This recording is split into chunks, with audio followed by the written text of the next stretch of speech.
Deer student, English and new channel তোমাদের স্বাগত জানাই। অ্যাকচুয়ালি আজকে হিস্ট্রি অফ ইংলিশ লিটারেচারের দ্য এজ অফ পোপ, যেটাকে আমরা অগাস্টান এজ বলি, সেই এজ নিয়ে আজকে আমরা আলোচনা করব। যে এজটা শুরু হয়েছিল 1700 সালে, চলেছিল 1750 সাল পর্যন্ত। তো ইংরেজি সাহিত্যের ইতিহাসে এটাকে এজ অফ পোপ বলা হয়। কেন, সেই নিয়েও আমরা পরবর্তীকালে আলোচনা করব। তো দেখো, why the age is called classic, অর্থাৎ এই এজ অফ পোপ বা অগাস্টান এজটাকে কেন ক্লাসিক বলা হয়ে থাকে। আমরা বলি না যে এর লুকটা বেশ ক্লাসিক। ক্লাসিক মিন্স কি? তো ক্লাসিক মিন্স হচ্ছে সামথিং বেটার ইন গ্রেড, অর্থাৎ কি না, যেটা খুবই একটু অন্য ভাবে, যেটা খুবই ভালো হবে, এই টাইপের একটা ব্যাপার। তো এই সময়ে অর্থাৎ অগাস্টান এজে যে সমস্ত পোয়েটসরা ছিলেন, যে সমস্ত লিটারারি পার্সনরা ছিলেন, ক্রিটিক্সরা ছিলেন, তারা কি করতো না, তারা কি করেছে না, presented the best of models and ultimate standard of literacy test. অর্থাৎ এই সমস্ত কবিরা, এই সমস্ত সাহিত্যিকরা সেই সময়ে যে সব লেখাগুলো আমাদের সামনে উপস্থাপিত করেছিলেন, সেই লেখাগুলোর মধ্যে কি ছিল না, একটা বেস্ট অফ মডেল ছিল। অর্থাৎ কি, সেটা একটা অন্য ধরনের সুন্দর একটা মডেল ছিল, খুব ভালো একটা মডেল। আর কি ছিল, ultimate standard of literacy test, এবং সাহিত্যিকদের যে টেস্ট থাকে, আমাদের এই যে টেস্টটা, সেই টেস্টটা কেমন ছিল না, স্ট্যান্ডার্ড অফ আলটিমেট স্ট্যান্ডার্ড, অর্থাৎ কিনা তার একটা আলাদা ধরনের পরিমাপ ছিল, অর্থাৎ তার স্ট্যান্ডার্ডটাই আলাদা রকমের ছিল।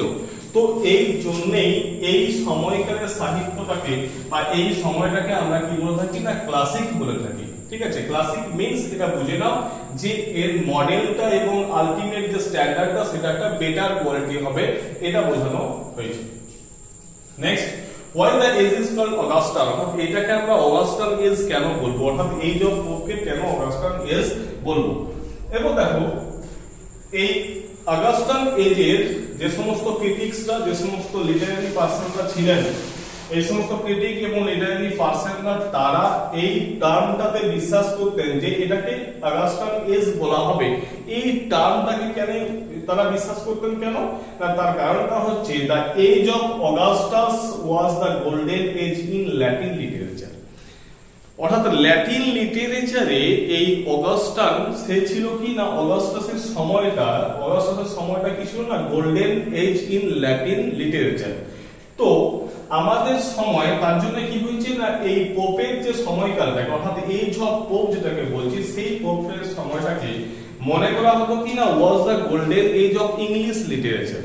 ঠিক আছে, যদিও সেটা নিয়ে কারোর মধ্যে কিন্তু সেরকম ব্যাপার নেই যে আমরা এই এজ অফ পোপটাকে গোল্ডেন এজ বলবো in literature, in English literature, তো সেরকম কোনো ব্যাপার কিন্তু নেই। তো এই অগাস্টাসের সময়কালে যে সমস্ত সাহিত্যগুলো রচনা করা হয়েছিল ল্যাটিন লিটারেচারে, তো সেটাকে ল্যাটিন লিটারেচারের ক্ষেত্রে গোল্ডেন এজ বলা হয়। এবং সেটাকে একটা কম্পারিজনের মধ্যে বা তুলনামূলক আলোচনার মাধ্যমে এই সমস্ত ক্রিটিক্সরা, যারা এটাকে অগাস্টান এজ বলেছেন, তারা মনে করতেন যে আমাদের এজ অফ পোপের যে সময়কালটা, সেই সময়কালটা ছিল কি না, the golden age of English literature. কিন্তু যদিও সেই ব্যাপারে কিন্তু কোন রকম ভাবে সে দ্বিমত আছে, এবং এটা নিয়ে কেউ কিন্তু কোনো বিশ্বাস নেই যে এই এজ অফ পোপটাকে আমরা কিন্তু golden age of English literature বলতে পারি। এটা কিন্তু কেউই ভাবে না বা কেউই কিন্তু এরকম ভাবে বলে না। নেক্সট দেখো, এই ল্যাটিন লিটারেচার এবং এই ইংলিশ লিটারেচার, ঠিক আছে, ইংলিশ সাহিত্য এবং ল্যাটিন সাহিত্য, it is helpful to bring out the similarity between English and Latin literature, অর্থাৎ এটা খুবই সাহায্য করছে আমাদেরকে, এটা আমাদের খুবই হেল্পফুল। অর্থাৎ এই এজ অফ পোপটা আমাদের কাছে খুবই হেল্পফুল। কেন, তার কারণটা হচ্ছে এটাই যে এটা আমাদের কি করছে না, to bring out the similarity between English and Latin literature, অর্থাৎ ইংলিশ এবং ল্যাটিন লিটারেচারের মধ্যে যে সিমিলারিটি থাকে, সেই সিমিলারিটি আমাদের সামনে কিন্তু প্রকাশ করেছে। ঠিক আছে, এই হলো আমাদের এই কেন এটাকে আমরা ক্লাসিক বলি, কেন এটাকে আমরা অগাস্টান এজ বলে থাকি, why the age is called Augustan, এটাকে আমরা অগাস্টান এজ বলি, আর কেনই বা এটাকে ক্লাসিক বলি। ঠিক আছে, এরপর দেখো যে সেই সময়, অর্থাৎ এই অগাস্টান এজ যেটাকে বলছি বা পোপের সময়কালে কি হয় না, পোপের সময়কালে কি হয়েছিল না, সেই সময় দুটো পলিটিক্যাল পার্টির উত্থান হয়েছিল। অর্থাৎ সেই সময় ওই সোসাইটিতে কি হয় না, দুটো পলিটিক্যাল পার্টির উদ্ভব, মানে কি বলবো, এটা শুরু হয়, দুটো পলিটিক্যাল পার্টির কিন্তু যে জন্ম হয় বলা যেতে পারে। তো পলিটিক্যাল যে দুটো পার্টির জন্ম হয়েছিল, এই দুটো পার্টির এক নম্বর যে পার্টি সেটা হচ্ছে কি না, দুটো পার্টির দুটো নাম, একটা হচ্ছে কি না, একটা হচ্ছে হুইগ WHIG, একটা হচ্ছে হুইগ একটা পার্টি, আর একটা পার্টি দু নম্বর এই হুইগ পার্টি WHIG। এই হুইগ পার্টিটা সেটা ছিল কি না, এটা এদের মতামত ছিল কি না স্ট্যান্ড ফর পার্সোনাল ফ্রিডম। ঠিক আছে, স্ট্যান্ডস ফর পার্সোনাল ফ্রিডম, অর্থাৎ এরা ব্যক্তিগত স্বাধীনতায় বিশ্বাস করত। তো নেক্সট হচ্ছে কি না, নেক্সট হচ্ছে টরি, অর্থাৎ দু নম্বর যে পার্টিটা সেই পার্টিটার নাম হচ্ছে টরি। অর্থাৎ এক নম্বর পার্টি হুইগ সেটা কি ছিল না স্ট্যান্ডস ফর পার্সোনাল ফ্রিডম, আর দু নম্বর হচ্ছে টরি। এটা কি না, এটা এই টরিটা কি ছিল না, এর যে মতাদর্শ ছিল সেটা হচ্ছে কি না ডিভাইন রাইট অফ কিং, অর্থাৎ এ কি ভাবতো ডিভাইন রাইট অফ কিং, অর্থাৎ টরির যে যারা মতাদর্শে বিশ্বাসী ছিল তারা কি করতো না ডিভাইন রাইট অফ কিং, আর আমাদের হুইগ যারা মতাদর্শে বিশ্বাসী ছিল তারা কি না স্ট্যান্ডস ফর পার্সোনাল ফ্রিডম। তারা এই নিয়েই কিন্তু তাদের মধ্যে লড়াই চলতো, অর্থাৎ দুটো পার্টির দুটো মতাদর্শ ছিল। এরপর সেই সময় অর্থাৎ এজ অফ পোপ অগাস্টাইন এই যে একটা ব্যাপার ছিল সেটা হচ্ছে কি না কফি হাউস। এই কফি হাউস এবং ক্লাব, এই কফি হাউস এবং ক্লাবগুলো কিন্তু ইংরেজি সাহিত্যের ক্ষেত্রে একটা এই সেই সময় একটা অবদান ছিল। কি বললাম না, কফি হাউস এবং ক্লাবগুলোতে কি হয়েছে না এই 18th সেঞ্চুরিতে, অর্থাৎ 18th সেঞ্চুরিতে প্রচুর পরিমাণে কি হয় না 18th সেঞ্চুরিতে প্রচুর পরিমাণে কফি হাউস এবং ক্লাব অর্থাৎ ইংল্যান্ডে কিন্তু শুরু হয়। এটা কি হয়েছিল না কফি হাউস এবং ক্লাবগুলো 18th সেঞ্চুরিতে ভীষণভাবে স্প্র্যাং আপ করে। তো এখন কি হয়েছে না এই সময় এই ক্লাব এবং কফি হাউসগুলোতে কি হয় না বিভিন্ন পলিটিশিয়ানরা, অর্থাৎ এখানে সেই সমকালীন যে সমস্ত পলিটিশিয়ানরা ছিলেন সেই সমস্ত পলিটিশিয়ানরা এই ক্লাব এবং কফি হাউসে আসতো এবং তারা কি করতো তাদের রাজনীতি নিয়ে কিন্তু তারা আলোচনা করতো, অর্থাৎ তারা কিন্তু এই রাজনীতি নিয়ে আলোচনা করতো, অর্থাৎ সেই রাজনীতির বিষয়বস্তুগুলো এই ক্লাবে এবং কফি হাউসের মধ্যে তাদের ডিসকাশন চলতো। ঠিক আছে, তো এখানে কি তাহলে পাচ্ছি না, এখানে আমরা দেখতে পাচ্ছি যে এই পলিটিক্যাল ব্যাপার-স্যাপারগুলো কিন্তু সেই সময় সাহিত্যের বা সেই সমকালীন যে যুগে আমরা কিন্তু এই রাজনৈতিক ব্যাপার-স্যাপারগুলো কিন্তু আমাদের মধ্যে আস্তে আস্তে এসে পড়ে ইংরেজি সাহিত্যের ইতিহাসে। তো দেখো এই গেল আমাদের যে পলিটিক্যাল সেকশনটা, সেই পলিটিক্যাল সেকশনে আমরা কি জানলাম না দুটো পার্টি সেই সময় সূচনা হয়েছিল, একটা হুইগ একটা টরি।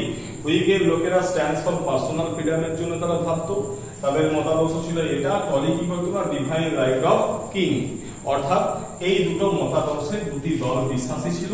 এবং সেই সময় 18th সেঞ্চুরিতে ইংল্যান্ডের যে সোসাইটি ছিল সেখানে কি হয়েছে না কফি হাউস এবং ক্লাবের একটা ভীষণ ভাবে ভূমিকা ছিল। তো এই ক্লাব এবং কফিগুলোতে বিভিন্ন এই যে দুটো রাজনৈতিক দলের মতাদর্শের যারা মানুষ ছিলেন, যে সমস্ত পলিটিশিয়ানরা আসতেন, তারা সেখানে এসে তাদের সেই রাজনৈতিক বিষয়বস্তুগুলোকে কি করতো না আলোচনা করতো। ঠিক আছে, কোথায় আলোচনা করতো না এইগুলো discuss the politics in clubs and coffee house. তো এই কফি হাউস এবং ক্লাবের মধ্যে সেগুলো তারা আলোচনা করতো।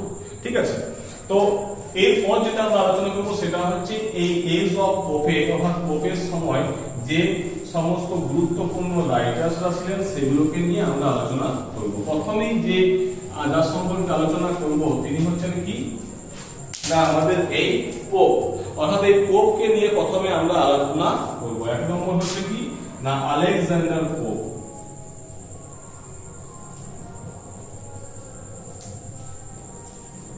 প্রথমে যার নিয়ে আলোচনা করব তিনি হচ্ছেন আলেকজান্ডার পোপ। ঠিক আছে, আলেকজান্ডার পোপ।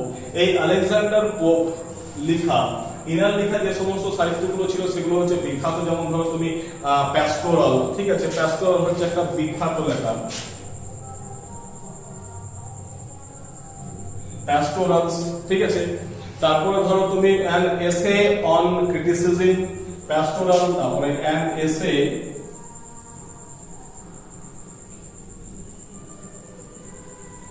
তারপর হচ্ছে the rape of the law.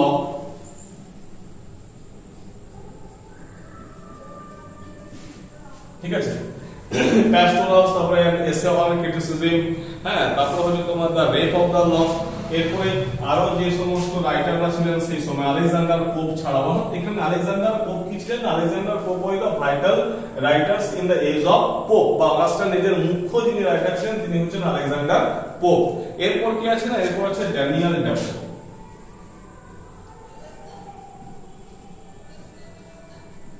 Daniel Defoe, ঠিক আছে। তো ড্যানিয়েল ডেফো কিন্তু ছিলেন একজন বিখ্যাত সেই সময়ে বা এই যে পোপের একজন বিখ্যাত একজন রাইটার ছিলেন ড্যানিয়েল ডেফো। তার যে বইটা বা তিনি যা লিখেছিলেন সেটা হচ্ছে কি দা রিভিউ,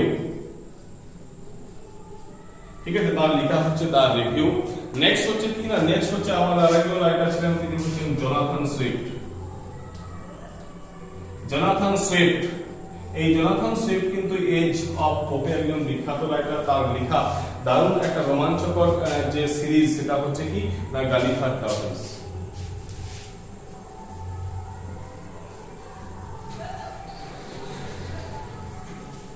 গালিভার ট্রাভেলস অর্থাৎ কি না একজন বিখ্যাত যে সিরিজ সেটা হচ্ছে গালিভার ট্রাভেলস। নেক্সট হচ্ছে জোনাথন সুইফটের পর তিনি ছিলেন যে সমস্ত এসেইস্ট, সেই সময় কিছু এসেইস্ট ছিলেন। এই ড্যানিয়েল ডেফো, জোনাথন সুইফট এবং এসেইস্টদের মধ্যে আমরা বলি কি না সেটা হচ্ছে এডিসন। এডিসন ছিলেন সেই সময়ের এসেইস্ট, বিখ্যাত এসেইস্ট ছিলেন এডিসন, ঠিক আছে। তো এডিসন, জোসেফ এডিসন, আর কে ছিল না রিচার্ড স্টেলার।